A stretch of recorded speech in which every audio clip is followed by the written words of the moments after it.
Oi, bom dia, boa tarde, boa noite. Eu não sei quando é que você está assistindo isso, mas seja Oi, bem-vinda, Tayana, tudo bom? tudo bom? Um prazer estar aqui. Muito obrigada pelo convite. Tá bom. E antes que você fique se perguntando o que que uma psicóloga está fazendo numa academia de pães, eu já vou te explicar.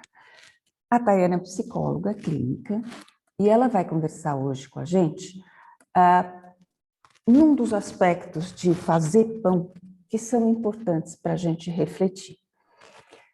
Ela não vai ensinar a gente a fazer pão.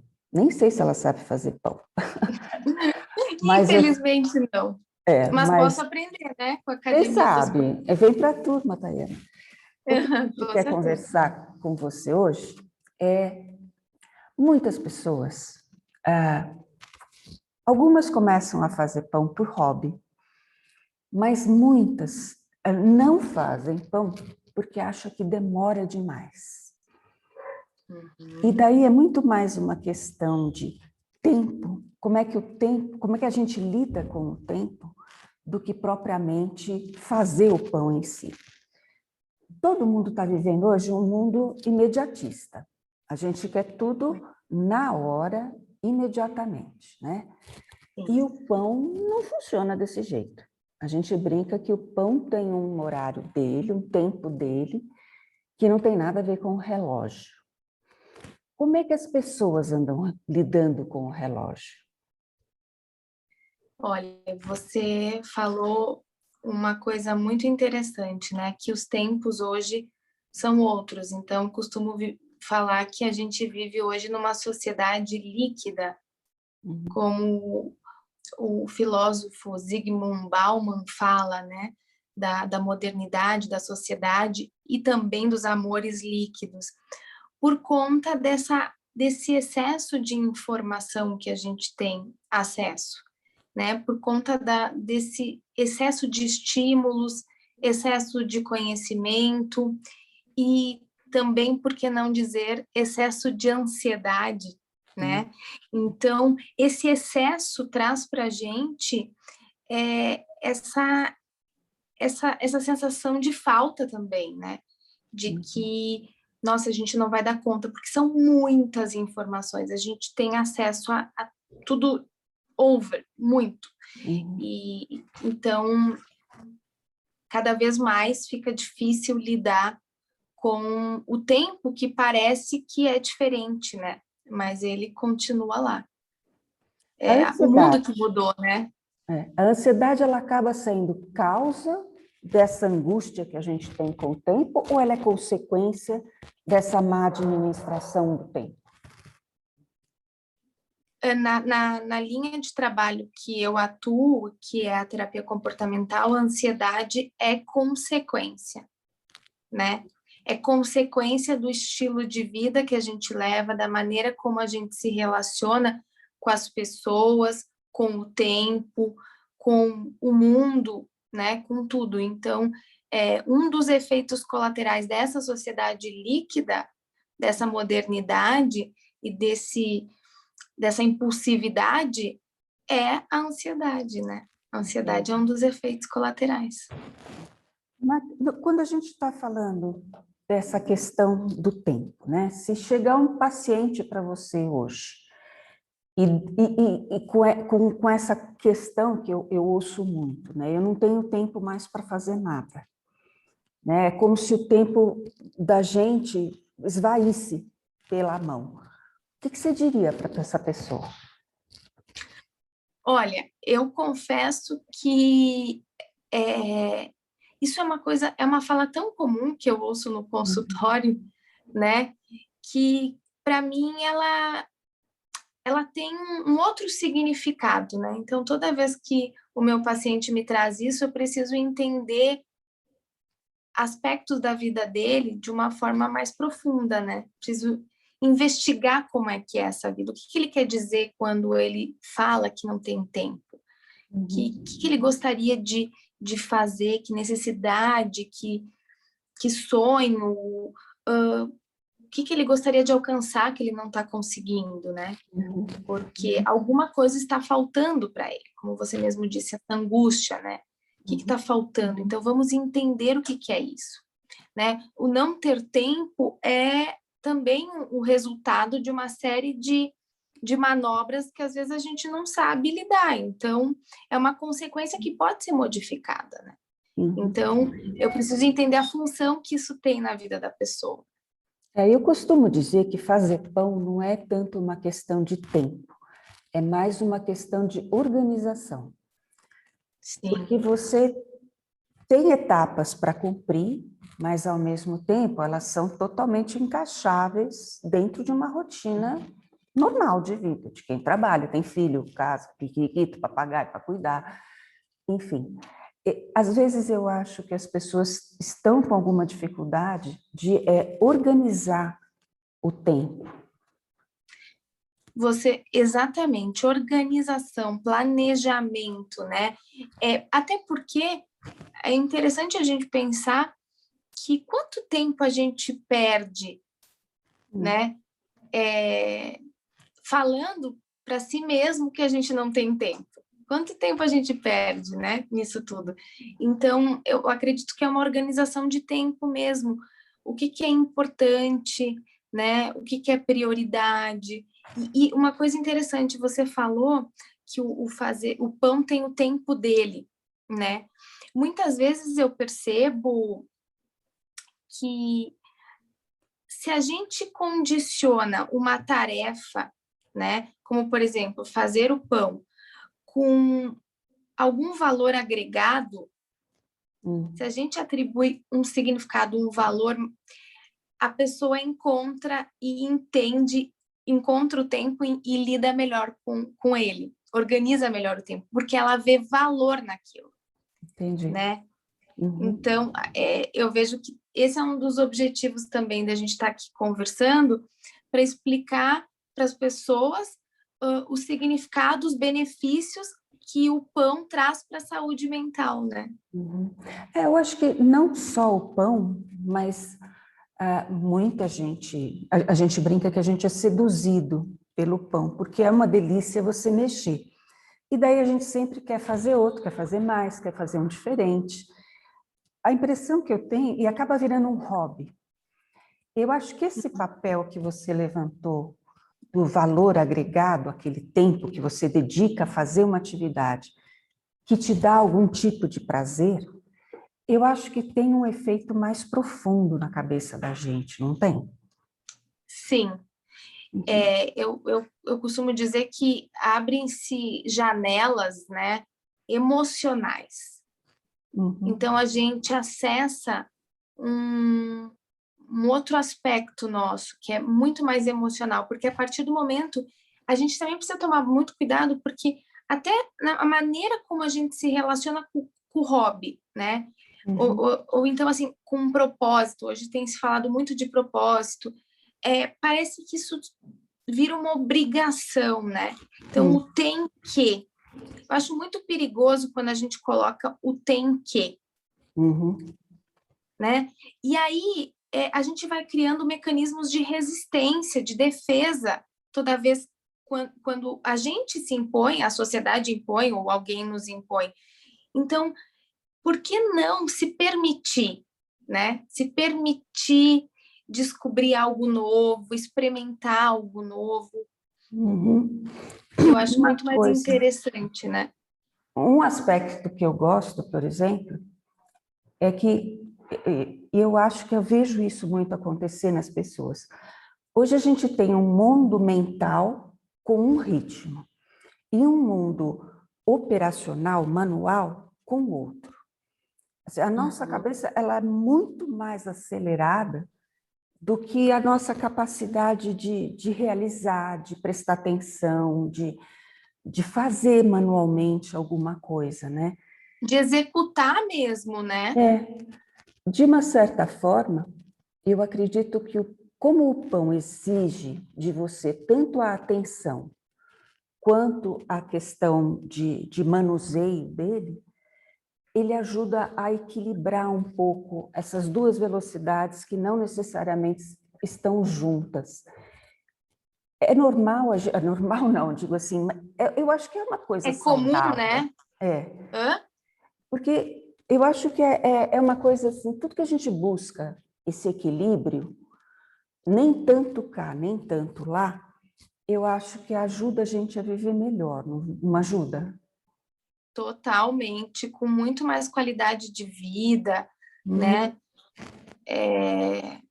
Na verdade, uma busca incessante, né? A busca do equilíbrio é uma busca incessante, mas a gente precisa sempre estar atento ao que funciona na nossa vida, o que não dá certo, né? Se perceber os efeitos. Então, a gente vai se permitindo e se percebendo.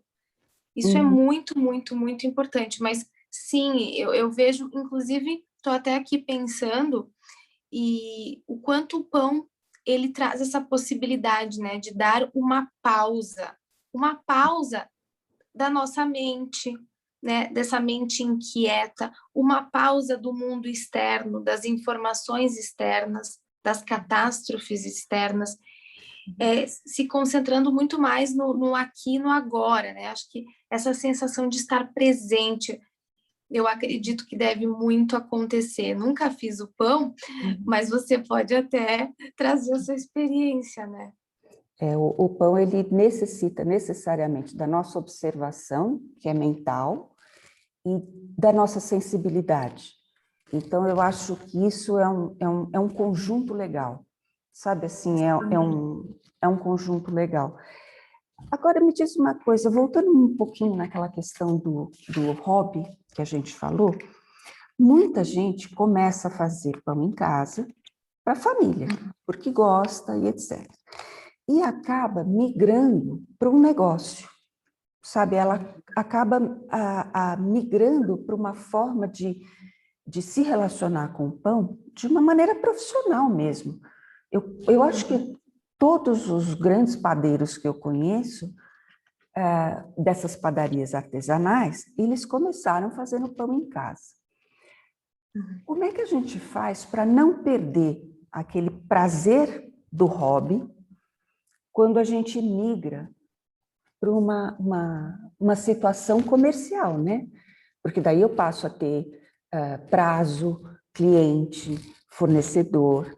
Dá para fazer essa transição? Olha, eu acho que cada vez dá para fazer, sim. Hum, É desafiador, né? uhum, Inclusive, é o medo e o receio que muitas pessoas têm, uhum, porque muitas pessoas querem deixar esse hobby no lugar de hobby, né? Então, você uhum, vai ocupar essa função, esse papel na minha vida. Mas tem aquelas pessoas que enxergam isso como uma oportunidade. E hoje, até mesmo por conta da pandemia, né, do tempo, do home office, né, tudo isso, eu acredito que cada vez mais as pessoas estão buscando é, esse propósito, né, encontrar um sentido, um significado na profissão, né? Então, isso é muito interessante. Imagina você fazer algo que você gosta. Lógico que você vai ter as suas obrigações, e aí você pode esquematizar formas através da organização, do planejamento, delegando tarefas, contratando pessoas para te ajudar, né? uhum. Mas imagina você poder fazer trabalhar com aquilo que você gosta, né? Que antes o trabalho e a vida pessoal era muito dividido. E hoje, Segmentado, né? né? E hoje eu percebo que não, que cada vez mais a gente quer sentir mais prazer, mais satisfação e que uma coisa tá entrelaçada na outra, né? Eu acho muito legal essa coisa, tanto um lado quanto o outro. Sim, porque às vezes a gente tem uma profissão que você gosta, né? Sim, Mas você sempre tem a pressão profissional, prazo, o cliente, o chefe, os sim. horários a cumprir, etc. Daí eu acho que é legal você ter esse hobby reservado, esse É, momento reservado. Agora, por outro lado, você também trabalhar profissionalmente com aquilo que você gosta de fazer deve ser uma maravilha, né? Porque você só não pode perder o prazer. Eu acho que tem que haver aquela reserva de prazer naquilo que você está fazendo. E como é que a gente perde o prazer? A gente perde o prazer com tantos acontecimentos negativos que a gente se depara e que muitas vezes a gente não consegue lidar, que a gente não tem repertório, não tem conhecimento para lidar, desafios, né? Que a gente se vê ali e muitas vezes se vê despreparado para lidar com aquilo. Então, nessas situações, o prazer vai ficando secundário, né? Ele vai indo embora. E aí, por isso que eu também vejo que tem o lado bom da tecnologia, né?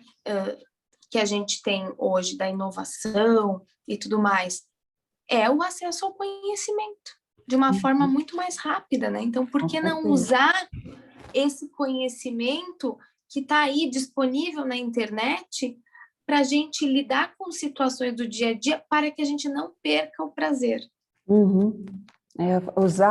Usar da informação a nosso favor, né? E não como mais uma cobrança. Exato. Eu queria pegar o gancho do desafio que você falou. Não existe um pão igual ao outro. Toda vez que você pode fazer a mesma receita, não tem problema. Mas ele tem tantas variáveis em volta, a temperatura do dia, a hora que você fez, a farinha que você está usando, enfim, são várias variáveis que interferem. Então, de uma certa forma, cada um é um pequeno desafio. Claro que a gente vai ganhando experiência, vira um desafio muito mais controlável, né? Sim, Mas, ao sim. mesmo tempo, o desafio tem um aspecto bom quando ele chega na parte da conquista, não tem?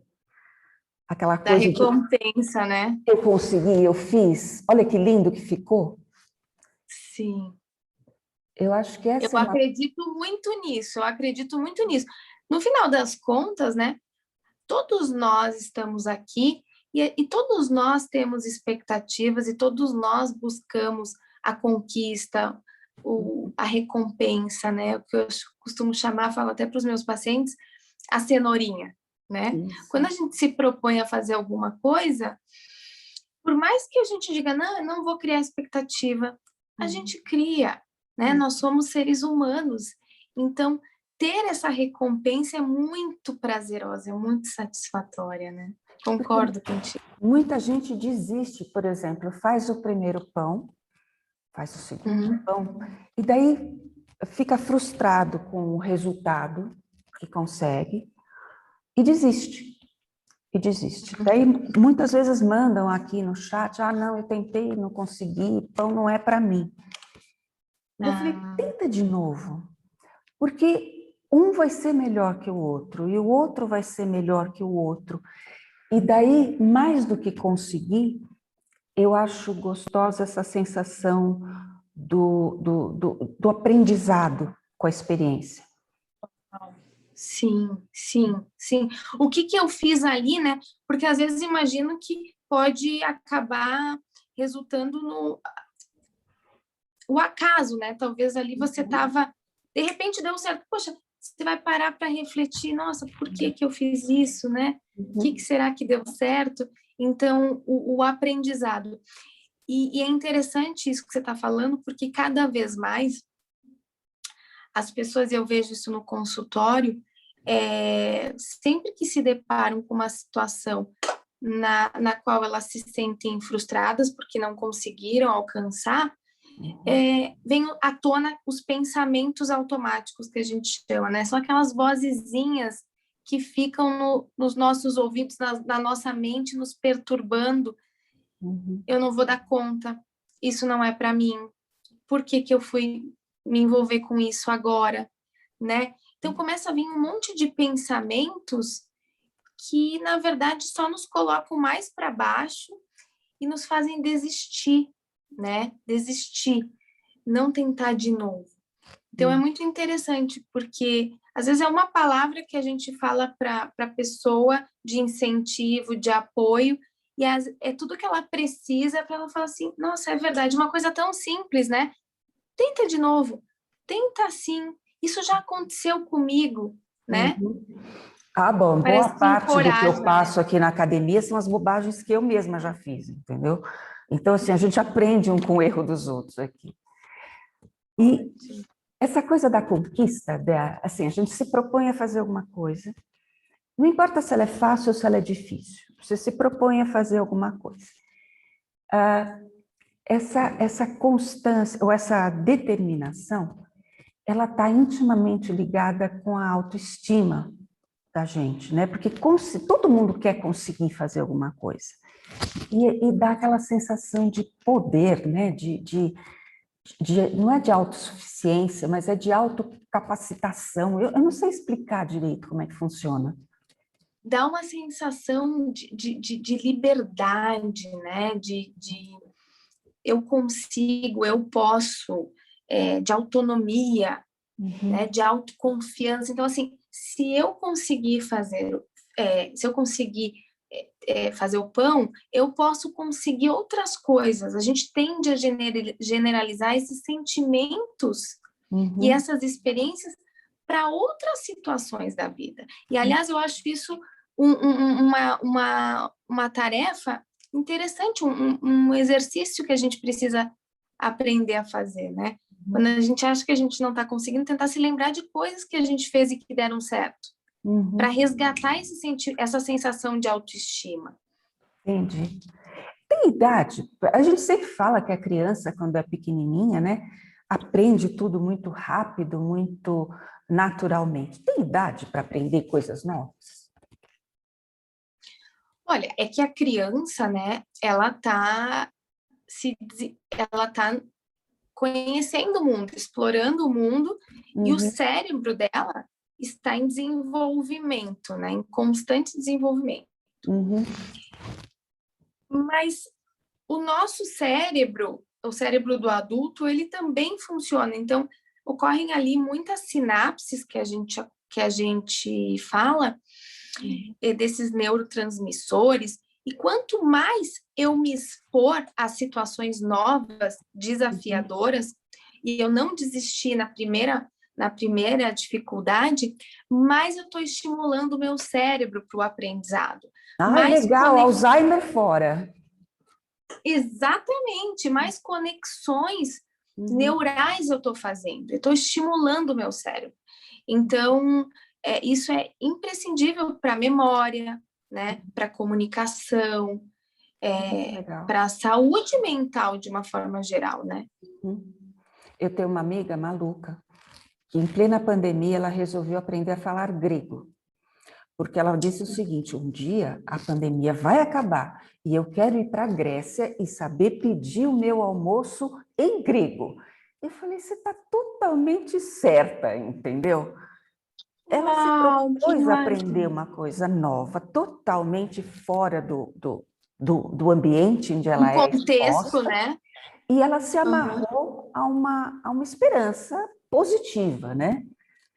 Eu acho isso legal, eu acho que sempre que a gente se propõe, seja lá o que for, seja for fazer pão, seja um idioma novo, seja fazer crochê, qualquer coisa nova que você se propõe a aprender, eu acho que talvez seja essas sinapses que você falou. A impressão que dá é que a gente fica mais jovem, a gente lembra do período de quando a gente era criança e aprendia com muita facilidade.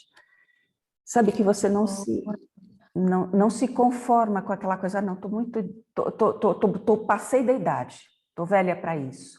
Eu acho que para aprender nunca Sim, está velho. que bacana esse teu depoimento, porque como a vida, né, as situações que a gente vai vivenciando, as dificuldades que estão muitas vezes, na grande maioria, totalmente fora do nosso controle, como, por exemplo, aquilo que a gente não espera, como, por exemplo, a pandemia, né, Uhum. vai afetando os nossos sentimentos, as nossas emoções, a nossa autoestima, né, a nossa capacidade. E aí tem momentos que são oportunos, e eu vejo que toda crise traz essa oportunidade também, toda crise, toda dificuldade, para a gente, opa, peraí, né? Deixa eu fazer alguma coisa diferente aqui da minha vida. E aí fazer igual a sua amiga. Então, ela se focou em algo muito específico. Isso é muito importante. A gente precisa trazer mais realidade para o nosso cérebro. A gente precisa, quando a gente for fazer esse exercício, pensar em algo específico que faça sentido para a gente. Né? Se a gente deixar muito genericamente, muito na subjetividade, o nosso cérebro não capta aquilo como algo importante. Nesse ponto, fazer pão é legal, porque a cada vez que eu brinco que tem um momento no pão onde você vê que todo o trabalho que você tem é aquela hora, deu certo ou não deu certo. É exatamente um específico momento que você sabe se o trabalho que você teve, todo o tempo que você investiu, a paciência que você investiu, se valeu a pena ou não.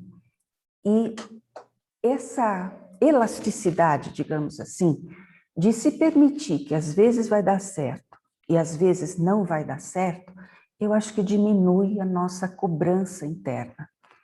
Eu gosto de pensar num hobby, seja ele fazer pão, crochê, correr, seja lá o que for, ele tem que agregar valor de prazer na tua vida. Porque dá essa elasticidade para a gente quando tem que lidar com alguma coisa ruim. Sim, porque você falou, né? O processo, talvez, né? Então, o quanto a gente pode lidar com o processo de fazer pão. Lógico que no final, se o resultado for positivo, infinitamente melhor. Mas por que não que esse processo, por que ele não pode ser prazeroso? O processo. Isso. Né? É desafiador, não é? Eu não... Como que você fez isso? Você consegue implementar isso na sua vida? Colocar o processo como algo satisfatório e prazeroso também, não só o resultado final? Consegue. Eu lembro que quando eu comecei a mexer com pão, eu não gostava nem da sensação da massa na mão. Mas a hora que você vê a massa se transformando com o trabalho da tua mão, é uma coisa quase mágica. Então, dá uma sensação, a gente volta para aquela questão da autoestima, sabe? Eu sou capaz de influenciar nisso que eu estou fazendo. Dá poder para a gente, mesmo quando dá errado. Mesmo quando sai errado, você tem o poder de olhar o que você fez e, de repente, corrigir o que precisa ser corrigido. E a gente aprende que interessante isso que você está falando. Deu muito errado. Terapêutico, muito terapêutico. Totalmente, porque você aprende, inclusive, que dar errado faz parte do processo, desse processo de aprendizado. Você consegue aceitar melhor esse processo de aprendizado porque tem outros ganhos, né? É isso que você está me dizendo, tem outros ganhos. Então, eu consigo, com a minha mão, modelar esse pão, transformar essa massa. Mesmo que o pão não saia como eu imaginei. O processo, de novo. Interessantíssimo isso que você está falando. Daiana, por que a gente tem tanta dificuldade de lidar...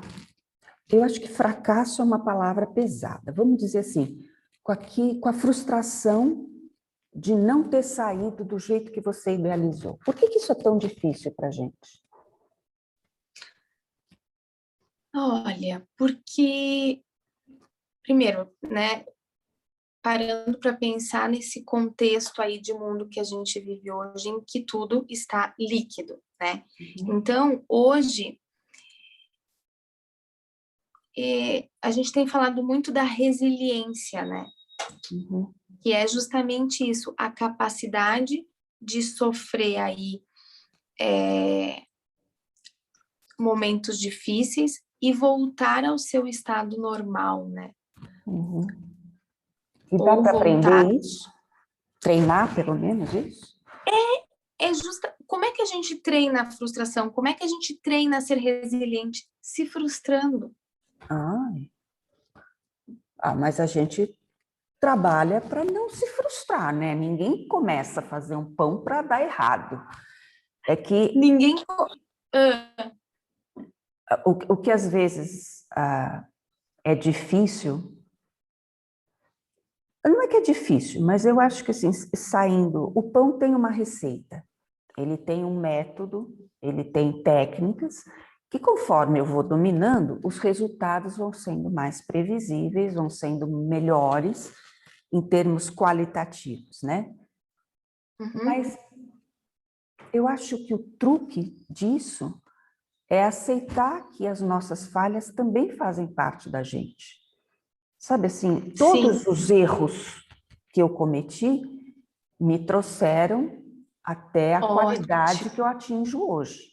Não só as receitas, não só as técnicas, mas os erros que a gente comete também, né? A tentativa e erro, a exposição, né? Porque é bem isso, eu vejo que como a gente tem hoje acesso muito ao conhecimento, às técnicas, eu vejo que as pessoas criam um ideal, né? Então, eu tendo a técnica certa, eu não vou me frustrar, né? Sabe assim? Eu tendo a técnica... Se eu seguir o manual, eu não vou errar.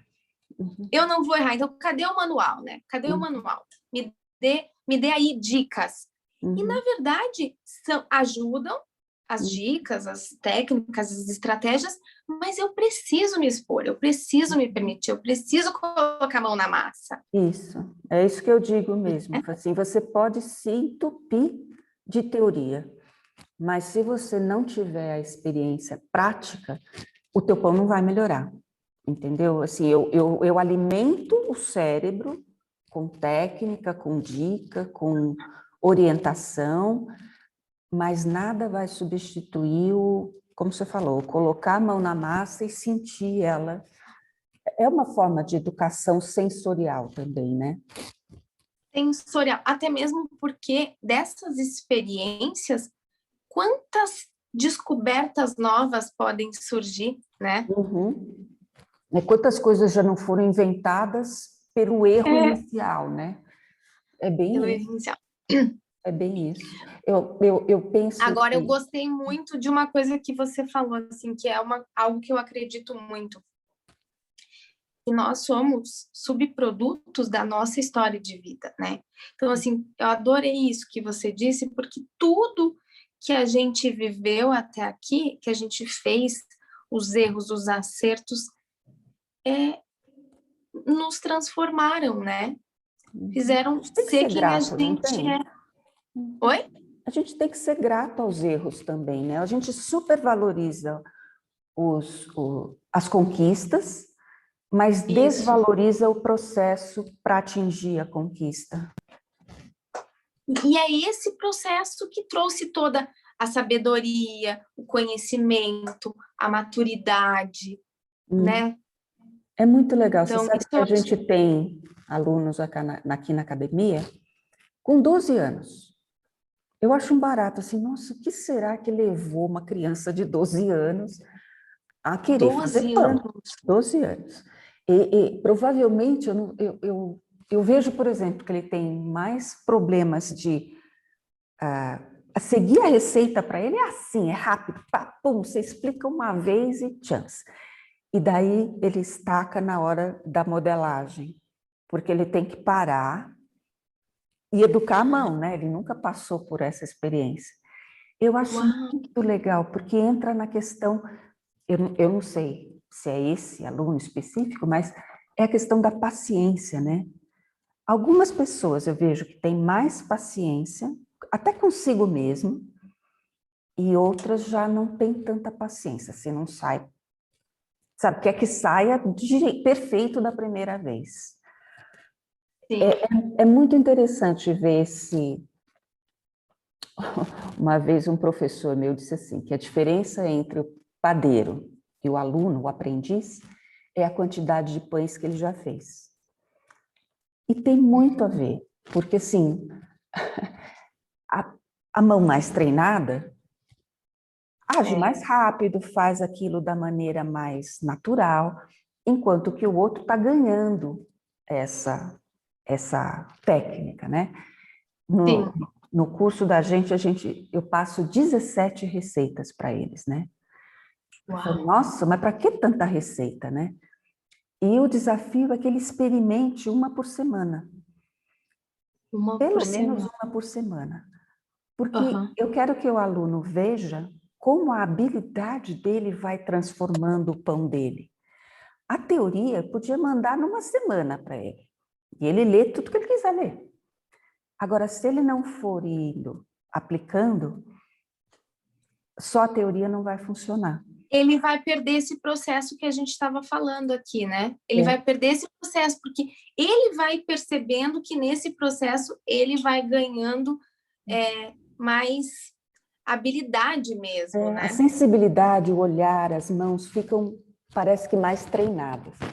Porque o objetivo não é ensinar para ele 17 receitas, mas é ajudá-lo a testar, a experimentar, a desenvolver a habilidade. As receitas são, como você falou, a cenourinha, entendeu? Olha o que você pode fazer com esta teoria. E eu acho que é aí que é legal. Senão você compra um livro e pronto. E né? pronto, exato. Ainda compra pela internet, para não ter que sair. É a mesma coisa o trabalho do psicólogo, né? Ah, não, 5 dicas para viver mais feliz. Né? Não é assim tão simples, né? Então, assim, ter esse acompanhamento, ter esse treino de espera, de paciência, né? De frustração, é importantíssimo e muito bacana a maneira como vocês estão trazendo tudo isso, né? Todos esses significados, todos esses valores para as pessoas. E eu acho que valoriza, não valoriza a conquista do aluno? Com toda certeza, porque você abre, né? Você abre a sua mente. Você abre a sua mente. Para você ver outros ganhos. Que são dele, não são meus. Eu já aprendi a fazer pão. Exato, entendeu? Exato. Eu gosto de pensar que o aluno vai sair preparado para olhar o pão e saber como fazê-lo, sabe? Independente da receita, ele conhecer como é que as várias variáveis vão funcionar. Entendi. Tipo, ele consegue se sentir mais familiarizado com o assunto, né? Ele vai desenvolver uma autonomia dele. Ele não vai precisar mais... Claro que eles são mais do que bem-vindos cada vez que a gente lança um curso, mas a ideia é sempre ir além. Mas tem aquela coisa do pré-requisito, né? Assim, você precisa ter um determinado domínio para ir para o próximo. Eu acho que é meio como a terapia funciona também, né? Por assim, você não mergulha de cabeça numa terapia antes de estabelecer a confiança, antes de estabelecer aquela zona de conforto, até o vínculo, né? O vínculo, né? É o vínculo, porque terapeuta e pacientes é uma relação de mão dupla, né? É uma relação terapêutica, mas é uma relação. Então, eu preciso sentir confiança no outro também, né?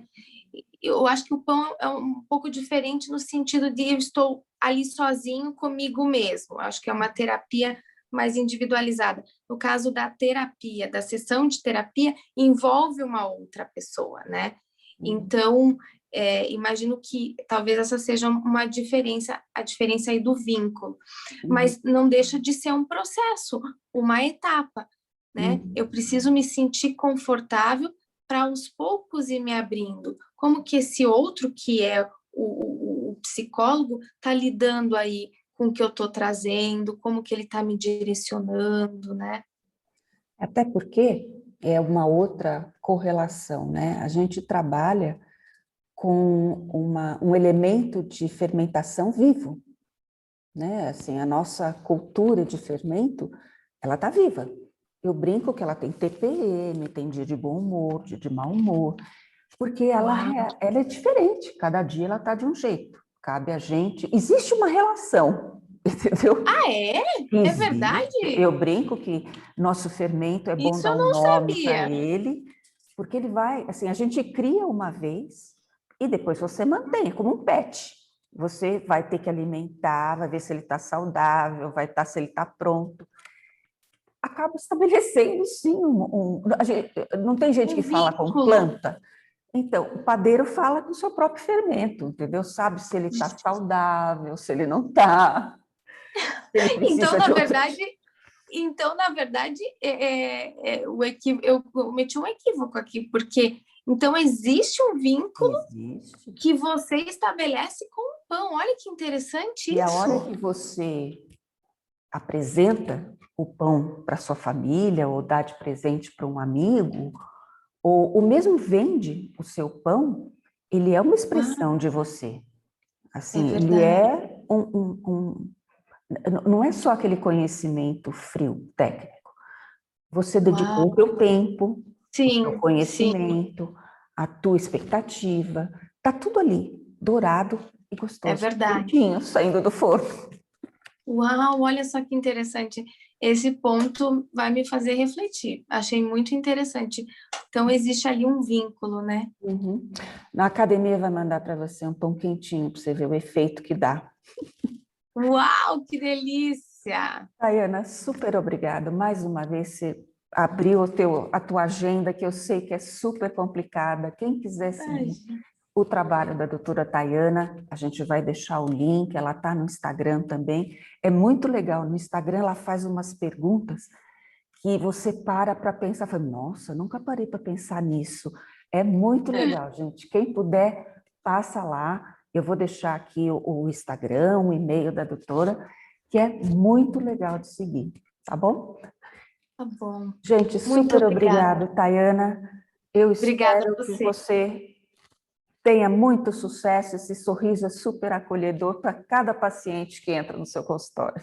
Ai, obrigada por poder conversar, ter essa experiência aqui contigo e aprender também, né? Porque essa troca que é fantástica, né? Essa troca é interessante demais e a gente está sempre aí aprendendo na relação com o outro. Muito, muito obrigada pelo convite. Foi um prazer. Prazer foi nosso. Obrigado pela ajuda. Serei um dia aluna da Academia de Pães. Seja bem-vinda, quando quiser. Um grande beijo. Tchau, Tayana. Tchau, pessoal. Obrigado pela audiência. Tchau.